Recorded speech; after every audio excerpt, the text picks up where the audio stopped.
Hello ನಮಸ್ಕಾರ. DP ಮಾಹಿತಿ ಅಡ್ಡ ಯೂಟ್ಯೂಬ್ ಚಾನಲ್ಗೆ ಸ್ವಾಗತ ಸುಸ್ವಾಗತ. ಈ ದಿನ ನನ್ನ ವಿಡಿಯೋದಲ್ಲಿ ಕುಂಭಮೇಳ ಅಂದ್ರೇನು, ಕುಂಭಮೇಳದ ಇತಿಹಾಸ ಏನು ಮತ್ತು ಅದರ ಮಹತ್ವದ ಬಗ್ಗೆ ತಿಳಿಸ್ಕೊಡ್ತಾ ಇದ್ದೀನಿ. ಕುಂಭಮೇಳ ಹೇಗೆ ಆರಂಭವಾಯಿತು ಅಂತ ತಿಳ್ಕೋಬೇಕು ಅಂದ್ರೆ ನಾವು ಮೊದಲಿಗೆ ಸಮುದ್ರ ಮಂಥನದ ಪೌರಾಣಿಕ ಕಥೆಯ ಬಗ್ಗೆ ನಾವು ತಿಳ್ಕೋಬೇಕಾಗುತ್ತೆ. ಏನಪ್ಪಾ ಇದು ಸಮುದ್ರ ಮಂಥನ ಅಂದ್ರೆ, ಒಮ್ಮೆ ಋಷಿ ದುರ್ವಾಸನು ಇಂದ್ರನಿಗೆ ಪಾರಿಜಾತ ಹೂವಿನ ಹಾರವನ್ನು ನೀಡ್ತಾರೆ. ಇಂದ್ರ ಅದು ತನ್ನ ಆನೆ ಆದಂತಹ ಐರಾವತದ ಮೇಲೆ ಇಡ್ತಾರೆ. ಆನೆ ಹಾರನ ನೆಲಕ್ಕೆ ಹಾಕಿ ಕಾಲಿಂದ ಹೊಸುಕ್ ಬಿಡುತ್ತೆ. ಇದರಿಂದ ಕೋಪಗೊಂಡಂತಹ ದುರ್ವಾಸ ಋಷಿಗಳು ಇಂದ್ರನಿಗೆ ಶಾಪನ ನೀಡ್ತಾರೆ. ಈ ಶಾಪದ ಪರಿಣಾಮವಾಗಿ ಎಲ್ಲಾ ದೇವತೆಗಳು ತಮ್ಮ ಶಕ್ತಿನ ಕಳೆದುಕೊಳ್ಬಿಡ್ತಾರೆ. ದೇವತೆಗಳು ಮತ್ತು ಅಸುರರ ಯುದ್ಧಗಳಲ್ಲಿ ದೇವತೆಗಳು ಸೋಲನ್ನು ಅನುಭವಿಸಲು ಆರಂಭಿಸ್ತಾರೆ. ಈ ಪರಿಸ್ಥಿತಿಯಿಂದ ಹೊರಬರುವ ಸಲುವಾಗಿ ದೇವತೆಗಳೆಲ್ಲರೂ ವಿಷ್ಣುವಿನ ಸಲಹೆ ಮೇರೆಗೆ ಅಸುರರೊಂದಿಗೆ ಒಂದು ಒಪ್ಪಂದವನ್ನು ಮಾಡಿಕೊಳ್ತಾರೆ. ಆ ಒಪ್ಪಂದವೇ ಕ್ಷೀರಸಾಗರದ ಮಂಥನ ಮಾಡುವ ನಿರ್ಧಾರದ ಒಪ್ಪಂದ. ಭಗವಾನ್ ವಿಷ್ಣುವಿನ ಸಲಹೆಯಂತೆ ದೇವಾನು ದೇವತೆಗಳು ಒಪ್ಪಂದದ ಪ್ರಸ್ತಾಪವನ್ನು ರಾಕ್ಷಸರ ರಾಜನ ಬಳಿ ತೆಗೆದುಕೊಂಡು ಹೋಗುತ್ತಾರೆ. ಅಲ್ಲಿ ಸಮುದ್ರ ಮಂಥನದ ಕುರಿತು ಹೇಳುತ್ತಾರೆ. ಇದಕ್ಕೆ ರಾಕ್ಷಸರು ಒಪ್ಪಿ ಸಮುದ್ರವನ್ನು ಕಡಿಯಲು ಸಿದ್ಧರಾಗುತ್ತಾರೆ. ಸಮುದ್ರವನ್ನು ಕಡಿಯಲು ಮಂದರಾಚಲವನ್ನು ಕಡಗೂಲಾಗಿ ಮಾಡಿಕೊಳ್ಳುತ್ತಾರೆ ಹಾಗೂ ಸರ್ಪಗಳ ರಾಜ ವಾಸುಕಿಯನ್ನು ಹಗ್ಗವಾಗಿ ಮಾಡಿಕೊಳ್ಳುತ್ತಾರೆ. ದೇವತೆಗಳು ವಾಸುಕಿಯ ಬಾಲವನ್ನು ಹಾಗೂ ಅಸುರರು ವಾಸುಕಿಯ ತಲೆಯನ್ನು ಹಿಡಿದು ಕಡಿಯಲು ಆರಂಭಿಸುತ್ತಾರೆ. ಅಮೃತ ಹೊರಬಂದ ನಂತರ ದೇವತೆಗಳು ಮತ್ತು ಅಸುರರ ನಡುವೆ ಅದನ್ನು ಪಡೆಯಲು ಸಂಘರ್ಷವಾಗುತ್ತದೆ. ವಿಷ್ಣು ಮೋಹಿನಿಯ ರೂಪವನ್ನು ತಾಳಿ ಅಮೃತವನ್ನು ದೇವತೆಗಳಿಗೆ ಹಂಚಿದನು. ರಾಹು ಎಂಬ ಅಸುರನು ದೇವತೆಗಳ ರೂಪ ತಾಳಿ ಅಮೃತವನ್ನು ಸೇವಿಸಿದಾಗ ಸೂರ್ಯ ಮತ್ತೆ ಚಂದ್ರನು ಇದನ್ನು ಗಮನಿಸಿ ವಿಷ್ಣುವಿಗೆ ತಿಳಿಸುತ್ತಾರೆ. ಇದರಿಂದ ಕೋಪಗೊಂಡಂತಹ ವಿಷ್ಣು ರಾಹುವಿನ ತಲೆಯನ್ನು ಕತ್ತರಿಸಿದನು. ಆದರೆ ಅವನು ಅಮೃತವನ್ನು ಸೇವಿಸಿದ್ದರಿಂದ ಅವನ ತಲೆ ಮತ್ತು ದೇಹವು ಅಮರವಾಗಿದ್ದವು. ದೇವತೆಗಳಿಗೆಲ್ಲರಿಗೂ ಅಮೃತವನ್ನು ವಿತರಣೆ ಮಾಡಿದ ಮೇಲೆ ಸ್ವಲ್ಪ ಅಮೃತ ಹಾಗೆಯೇ ಉಳಿಯುತ್ತದೆ. ಹಾಗೆಯೇ ಅಮೃತ ಉಳಿದಾಗ ವಿಷ್ಣುವಿನಲ್ಲಿ ಚಿಂತೆ ಕಾಡತೊಡಗುತ್ತೆ. ಈ ಅಮೃತ ಏನಾದ್ರೂ ರಾಕ್ಷಸರು ತಿಂದ್ಬಿಟ್ರೆ ದುಷ್ಟ ಪರಿಣಾಮ ಉಂಟಾಗುತ್ತೆ, ಅವರು ದೌರ್ಜನ್ಯ ಮಾಡ್ತಾರೆ, ಅವರ ಅಟ್ಟಹಾಸ ಜಾಸ್ತಿ ಆಗುತ್ತೆ ಅಂತ ಯೋಚಿಸುವಾಗ ಅವ್ರಿಗೆ ಇಂದ್ರನ ಮಗನಾದ ಜಯೇಂದ್ರನನ್ನ ಕರೀತಾರೆ. ಕರೆದ್ಬಿಟ್ಟು ಈ ಅಮೃತದ ಸಂಪೂರ್ಣ ಹೊಣೆ ನಿಂದು ಅಂತ ಹೇಳಿ ಆ ಅಮೃತ ಮಡಿಕೆನ ಜಯೇಂದ್ರನ ಕೈಲಿ ಒಪ್ಪಿಸ್ತಾರೆ. ಆಗ ಇಂದ್ರನಿಗೆ ಅನ್ಸುತ್ತೆ, ಜಯೇಂದ್ರನ್ ಒಬ್ಬನಿಂದ ಈ ದುಷ್ಟ ರಾಕ್ಷಸರಿಂದ ಅಮೃತನ ರಕ್ಷಿಸುವುದು ತುಂಬಾ ಕಷ್ಟ ಅಂತ ತಿಳಿದ್ಬಿಟ್ಟು ಸೂರ್ಯ, ಚಂದ್ರ, ಗುರು, ಶನಿನೂ ಸಹ ಅವ್ರ ಜೊತೆಗೆ ಆಯೋಜಿಸುತ್ತಾರೆ.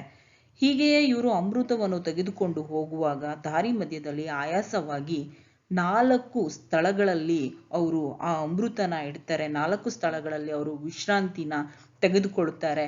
ಆ 4 ಸ್ಥಳಗಳಲ್ಲೇ ನಾವಿವಾಗ ಈ ಕುಂಭಮೇಳಗಳನ್ನು ಆಚರಿಸುತ್ತಿದ್ದೇವೆ ಎಂಬ ಒಂದು ಪೌರಾಣಿಕ ಕಥೆಯೂ ಕೂಡ ಇದೆ.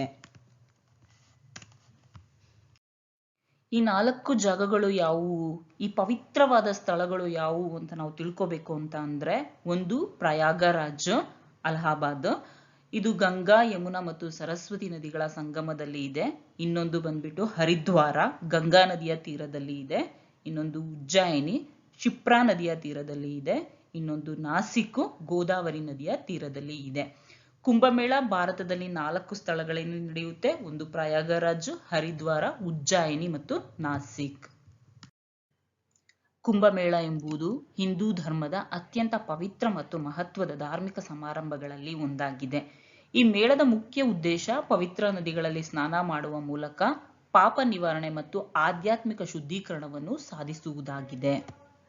ಇವಾಗ ನಾವು ಕುಂಭಮೇಳದಲ್ಲಿ ಎಷ್ಟು ವಿಧಗಳಿವೆ ಎಂಬುದನ್ನ ತಿಳಿದುಕೊಳ್ಳೋಣ. ಕುಂಭಮೇಳದಲ್ಲಿ ಪ್ರಮುಖವಾಗಿ 4 ವಿಧಗಳಿವೆ. ಪೂರ್ಣ ಕುಂಭಮೇಳ, ಅರ್ಧ ಕುಂಭಮೇಳ, ಮಹಾ ಕುಂಭಮೇಳ, ಮಾಘಮೇಳ. ಪೂರ್ಣ ಕುಂಭಮೇಳ 12 ವರ್ಷಗಳಿಗೊಮ್ಮೆ ನಡೆಯುತ್ತೆ. ಅರ್ಧ ಕುಂಭಮೇಳ 6 ವರ್ಷಗಳಿಗೊಮ್ಮೆ ನಡೆಯುತ್ತೆ. ಮಹಾ ಕುಂಭಮೇಳ 144 ವರ್ಷಗಳಿಗೊಮ್ಮೆ ನಡೆಯುತ್ತೆ. ಮಾಘಮೇಳ ಪ್ರತಿ ವರ್ಷ ಮಕರ ಸಂಕ್ರಾಂತಿಯ ಸಂದರ್ಭದಲ್ಲಿ ನಡೆಯುತ್ತೆ. ಮಹಾಕುಂಭಮೇಳವು 144 ವರ್ಷಗಳಿಗೊಮ್ಮೆ ನಡೆಯುತ್ತೆ. ಹಾಗಿದ್ರೆ ಹಿಂದೆ ಅದು ಯಾವಾಗ ಆಗಿತ್ತು ಅನ್ನೋದಾದ್ರೆ 1881ರಲ್ಲಿ ಆಯೋಜಿಸಲಾಗಿತ್ತು. ಮಹಾಕುಂಭಮೇಳವು ಧಾರ್ಮಿಕ ಆಚರಣೆ, ಸಂಪ್ರದಾಯ, ಸಾಧನೆ, ಜ್ಯೋತಿಷ್ಯ, ಖಗೋಳಶಾಸ್ತ್ರ, ಭಕ್ತಿ ಮತ್ತು ಜ್ಞಾನಗಳ ಮಹಾ ಸಮ್ಮಿಲನವಾಗಿದೆ. ಈ ಸಂದರ್ಭದಲ್ಲಿ ವಿವಿಧ ಧಾರ್ಮಿಕ ಚಟುವಟಿಕೆಗಳು, ಸಾಧು ಸಂತರ ದರ್ಶನ, ಪ್ರವಚನಗಳು ಮತ್ತು ಪವಿತ್ರ ನದಿಗಳಲ್ಲಿ ಸ್ನಾನ ಮುಂತಾದವುಗಳು ನಡೆಯುತ್ತವೆ. ಈ ಮಹಾ ಕುಂಭಮೇಳವು ಭಾಗವಹಿಸುವ ಭಕ್ತರು, ನಾಗಸಾಧುಗಳು ಮತ್ತು ವಿವಿಧ ಅಖಾಡಗಳ ಸಾಧು ಸಂತರರು ಪಾಲ್ಗೊಳ್ಳುತ್ತಾರೆ. ನಾಗಸಾಧುಗಳು ಈ ಸಂದರ್ಭದಲ್ಲಿ ವಿಶೇಷವಾಗಿ ಆಕರ್ಷಣೀಯವಾಗಿದ್ದು, ಅವರ ಜೀವನ ಶೈಲಿ, ಧಾರ್ಮಿಕ ಆಚರಣೆಗಳು ಭಕ್ತರಲ್ಲಿ ವಿಶೇಷ ಆಸಕ್ತಿಯನ್ನು ಹುಟ್ಟಿಸುತ್ತವೆ. ಕುಂಭಮೇಳಕ್ಕೆ ಹೋದವರೆಲ್ಲರೂ ಅಮೃತ ಸ್ನಾನ ಮಾಡ್ತಾ ಇದ್ದಾರೆ. ಏನಿದು ಅಮೃತ ಸ್ನಾನ ಅಂತ ಅನ್ನೋದಾದ್ರೆ, ಇದೊಂದು ಪವಿತ್ರವಾದ ಮತ್ತು ಮಹತ್ವವಾದಂತಹ ಒಂದು ವಿಧಿಯಾಗಿದೆ. ಭಕ್ತರು ಸ್ನಾನ ಮಾಡುವ ಮೂಲಕ ಪಾಪ ನಿವಾರಣೆ ಮತ್ತು ಆಧ್ಯಾತ್ಮಿಕ ಶುದ್ಧೀಕರಣವನ್ನು ಸಾಧಿಸುತ್ತಾರೆ ಅಂತ ನಂಬಲಾಗಿದೆ. ಹಾಗಾಗಿ ಕುಂಭಮೇಳಕ್ಕೆ ತೆರಳಿದ ಪ್ರತಿಯೊಬ್ಬರೂ ಅಮೃತ ಸ್ನಾನವನ್ನು ಮಾಡುತ್ತಾರೆ.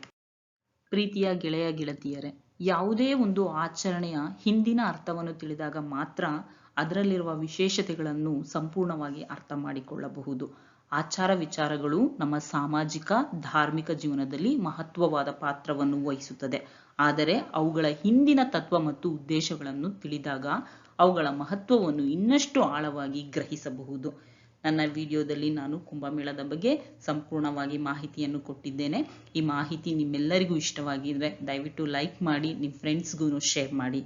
ಧನ್ಯವಾದಗಳು.